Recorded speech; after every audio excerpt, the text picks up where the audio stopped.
wrecking ball, you might recognize as somebody who's got a lot of ideas and they're very action forward. They're very motivated to make changes. They're very attuned with new ideas, new concepts, new things. And they're very eager to go out, pick up on a concept and make a big change and make a mark for themselves. Unfortunately, sometimes maybe without fully understanding all of the impacts. And so our challenge is helping them make the right decisions or maybe avoid the wrong decisions. And at the very least, helping them understand the impacts of what they're trying to accomplish.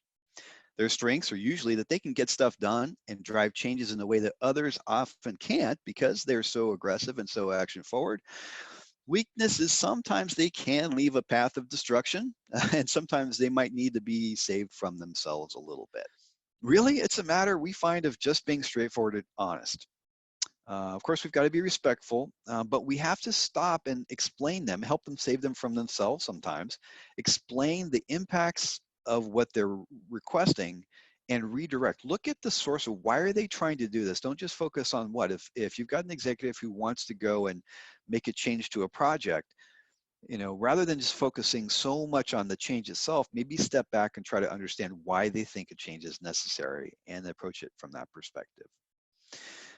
And so in that process, we need to be mindful of the fact that we need to not just learn how to say no to them, maybe we need to help them know how to say no to themselves. And so you should be prepared to stand your ground and talk through that process. And to help through that, your PPM utility belt, one of the things we found to be really beneficial in these conversations is really running the scenario and demonstrate with hard, fast numbers to say, if we do this, yes, we can do this thing you're asking for, but here is the impact. Here's the impact to schedule. You said you wanted this stuff by this date. If we do this new ask, well, you're going to have to wait an extra month or 2 months. And that can really help with these conversations.